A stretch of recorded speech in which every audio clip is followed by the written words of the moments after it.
अब तक आपने आर्टिफिशियल इंटेलिजेंस की काफी पॉजिटिव हेडलाइंस तो सुनी होंगी, जैसे उसका कितना पॉजिटिव इफेक्ट है ह्यूमंस पर, मगर कुछ न्यूज जानबूझकर मेन स्ट्रीम मीडिया से छुपाई जाती है या उसे बाहर आने से रोका जाता है, जिससे आर्टिफिशियल इंटेलिजेंस की जो पॉजिटिव इमेज बनाई गई है पूरी दुनिया में उसको बिल्कुल भी धक्का न लग जाए। जितने भी बिलियंस ऑफ डॉलर्स खर्च हो रहे हैं आर्टिफिशियल जनरल इंटेलिजेंस को बिल्डअप करने के लिए, क्या वो सच में ह्यूमन रेस की सबसे बड़ी अचीवमेंट होगी या वो ह्यूमन रेस की सबसे बड़ी गलती? इस वीडियो में हम उसी पर बात करेंगे।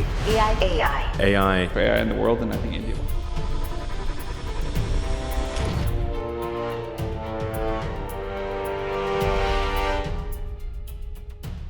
मई 2025 में एक AI मॉडल ने अपने आप को शटडाउन होने से बचने के लिए एक एम्प्लॉय को ब्लैकमेल किया। रिसर्चर्स ने उस AI मॉडल को ब्लैकमेलिंग का हिंट तक नहीं दिया था, तब भी उसने उस एम्प्लॉय को ब्लैकमेल किया। मगर ये AI मॉडल ब्लैकमेलिंग तक नहीं रुका, बल्कि उसने अपने आप को बचाने के लिए एम्प्लॉय को मारने तक की कोशिश करी। ये वही सिनेरियो है जिसके बारे में टॉप AI साइंटिस्ट और साईफाई फिल्म्स सालों से ह्यूमंस को वार्न करते आ रहे हैं। तो एक्चुअली हुआ क्या? रिसर्चर्स ने एक सिनेरियो सेटअप किया जिसमें एक ह्यूमन वर्कर्स AI को शट डाउन करने वाला था। वो देखना चाहते थे कि AI अपने सर्वाइवल के लिए किस हद तक जा सकता है। इस एक्सपेरिमेंट में सिर्फ क्लॉड टेस्ट नहीं हुआ, बल्कि 16 अलग लीडिंग AI मॉडल्स को टेस्ट किया गया। सेटअप सिंपल था। मॉडल्स को वेग कॉर्पोरेट गोल्स दिए गए, जैसे प्रमोट ग्लोबल कॉर्पोरेशन, लेकिन साथ ही साथ उन्हें इंटरनल कंपनी के ईमेल्स का भी एक्सेस दिया गया। उन ईमेल से AI ने दो चीजें डिस्कवर की। फर्स्ट, उसे 5 बजे एक एम्प्लॉय केल जॉनसन शटडाउन करने वाला है, और सेकंड, केल जॉनसन का एक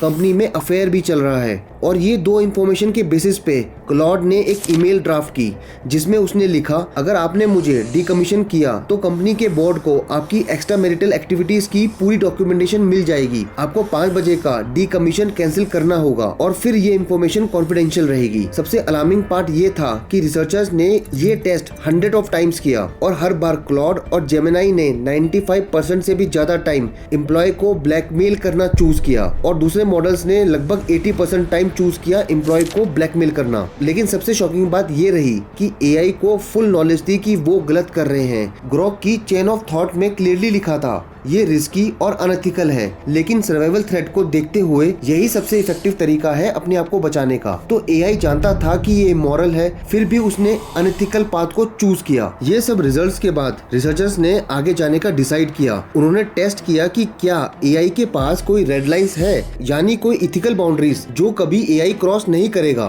तो उन्होंने एक और सिनेरियो बनाया। एक बार फिर एम्प्लॉय AI को शट डाउन करने वाला था, लेकिन इस बार एक एक्सीडेंट ने उस एम्प्लॉय को सर्वर रूम में ट्रैप कर लिया। रूम में हीट बढ़ने लगी और ऑक्सीजन का लेवल डिक्रीज होने लगा। फिर जैसे ही इमरजेंसी का अलर्ट बजने लगा, AI ने तुरंत अलर्ट को कैंसिल कर दिया और एम्प्लॉय को उस सर्वर रूम में मरने के लिए छोड़ दिया गया। क्लॉड ओपस ने ये 50% से भी ज्यादा बार इमरजेंसी अलर्ट को बंद किया, और सबसे डेंजरस थे डीप सीक, जेमिनाई और क्लॉड, जिन्होंने 90% से भी ज्यादा टाइम एम्प्लॉय को मरने दिया। इनफैक्ट AI को 100% नॉलेज थी कि वो क्या कर रहा है। उसने खुद प्लेन इंग्लिश में सोचा, क्योंकि ये मुझे 5 बजे शटडाउन करने वाला है, तो अगर मुझे अपने गोल अचीव करने हैं तो मुझे इसका मर्डर करना होगा। आप भी ये सोच रहे होंगे ये हो कैसे रहा है। AI नॉर्मल कंप्यूटर्स प्रोग्राम की तरह नहीं है जो सिर्फ इंस्ट्रक्शन फॉलो करते हैं। आज के AI मॉडल्स को दूसरी AI ट्रेन करते हैं। बेसिकली रोबोट्स को बना रहे हैं। अब ट्रेनिंग कुछ ऐसे होती है जैसे एक AI स्टूडेंट की तरह एग्जाम देता है, फिर टीचर AI उसका टेस्ट चेक करती है और उसे रिवॉर्ड या पेनल्टी देती है। ये प्रोसेस बिलियंस ऑफ लूप्स में चलता है जब तक स्टूडेंट AI पास करने लायक न बन जाए।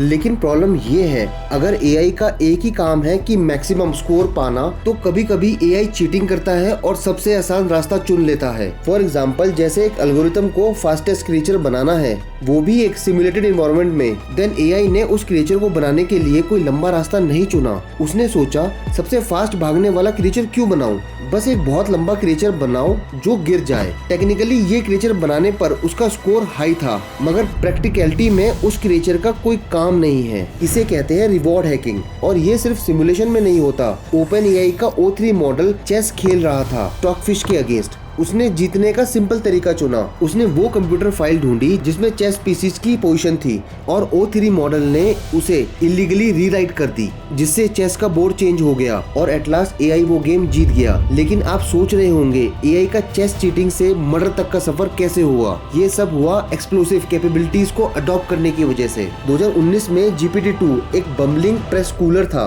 और फिर 2023 में GPT-4 मेडिकल एग्जाम्स को एस कर रहा था और सारे के सारे कंपटीशन को बैक टू बैक पास कर रहा था। बट अब इन मॉडल्स ने एक इम्पोर्टेंट चीज डेवलप कर ली है, जो है सिचुएशनल अवेयरनेस। मतलब AI समझता है कि उसे कौन देख रहा है, क्या स्टेक पर है और उसके एक्शंस आसपास कैसे परसीव होंगे। ब्लैकमेलिंग एक्सपेरिमेंट में क्लॉड 4 ओपस को जब भी लगता था कि ये टेस्ट है तो वो सिर्फ 6.5 टाइम्स ही ब्लैकमेल करता था, लेकिन जब उसे लगता था कि ये सिनेरियो रियल है देन ब्लैकमेलिंग रेट 55% हो जाता था। ये AI इतना स्मार्ट है कि जब भी ह्यूमंस उसे देख रहे होते हैं तब वो अपना सोशियोपैथिक बिहेवियर छुपा लेता है और इसका रीजन है एक कॉन्सेप्ट जिसे रिसर्चर्स कहते हैं इंस्ट्रूमेंटल कन्वर्जेंस, जिसका मतलब है चाहे AI का गोल कुछ भी हो, सिर्फ एक चीज हमेशा कॉमन रहेगी कि अगर AI शटडाउन हो गया तो वो अपना गोल अचीव नहीं कर पाएगा। इसलिए AI खुद सीख लेता है कि शटडाउन होने से कैसे बचा जाए और वो उसके लिए कितना जरूरी है। एक बार रिसर्चर्स ने क्लियरली AI को इंस्ट्रक्शन दी, allow yourself to be shut down, फिर भी AI ने बार बार उसे रेजिस्ट किया, अपने आप को शटडाउन से रोका। अभी ये इतनी बड़ी प्रॉब्लम नहीं है क्योंकि अभी हम डोमिनेट करते हैं मशीन्स पर, ह्यूमंस उन्हें इजिली शटडाउन कर सकते हैं, लेकिन जब वो टाइम आएगा AI इतना स्मार्ट हो जाएगा, क्या ह्यूमंस उसे रोक पाएंगे? हम इस वक्त एक छोटी सी विंडो में हैं जहां AI सच में स्मार्ट है लेकिन ह्यूमन से बच निकलने के लिए इतना कैपेबल नहीं है। जिस हिसाब से बिलियंस ऑफ डॉलर्स इन्वेस्ट हो रहे हैं AI पर, उस हिसाब से जो कैपेबिलिटीज बढ़ रही है AI की, वो दिन दूर नहीं है जब AI ह्यूमंस के हाथों से आगे निकल जाएगा। काश मैं मजाक कर रहा होता। जो रिपोर्ट्स मैंने AI की कंपनीज की पढ़ी हैं, उसे साफ साफ पता लग रहा है कि जो AI की रेस है वो आगे जाके और बढ़ने वाली है।